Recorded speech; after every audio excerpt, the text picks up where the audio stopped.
Hey sis, welcome to week 3 of our Arise Bible study. If you thought there was a ton happening last week, just wait for our reading today. In the second chapter of Esther, we are going to be introduced to the soon-to-be queen.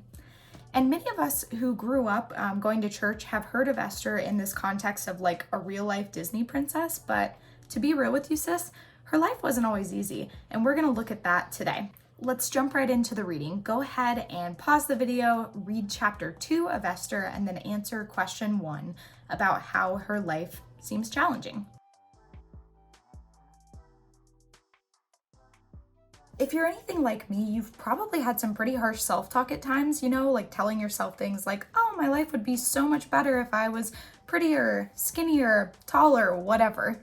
I think Esther is a really good reality check that just because someone looks really good doesn't mean that they don't have any problems or that their life is completely perfect. In verse 8, we're told that Esther was a really beautiful girl, but she still didn't live a perfect fairy tale life.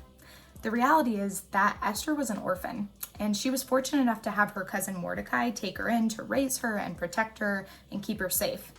However, when she's forced to participate in the royal beauty pageant, scholars estimate that she was only about 11 or 12 years old. And on top of that, Mordecai commands her to keep her Jewish heritage and identity a secret, probably because the other girls would have judged her pretty harshly if they knew. None of this describes a girl who lived an easy life. But although Esther's life wasn't easy, it was definitely purposeful. Now we're going to take a minute to pause, and I'm going to ask you to answer question 2 in your guide, which asks you to spend a few minutes reflecting on a situation that was really difficult for you, and then looking back, what purpose or growth did you see come from that?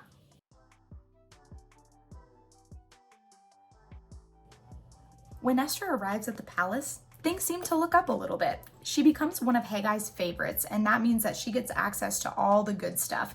The best food, the cutest makeup, the coolest room in the whole harem, which was a place where the wives and concubines and their children typically lived in the palace.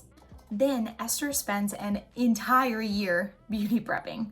As someone who gets ready in 20 minutes, can't quite imagine what this whole 12-month process looked like, but they say that this is what Esther had to go through in order to see the king. After that, she's requested then to go visit the king, go into the king, which scholars agree is really just a nice way of saying that they had sex. She ends up winning grace and favor in his sight, and then Esther soon becomes Queen Esther, as the king is elated and excited, and he gives a feast and ends up giving lots of gifts in her honor. If the story ended here, it probably would seem at least a little bit more like a fairy tale, but lucky for us, it doesn't. We're going to hear more soon about Esther and her role in saving her people. In the meantime, Mordecai overhears the guards' murder plot to kill the king. He tells Queen Esther, who tells the king, who has the guards killed, and then all of this gets documented in the royal record.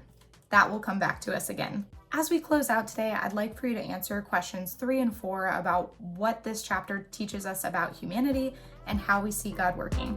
I'll see you back here next week.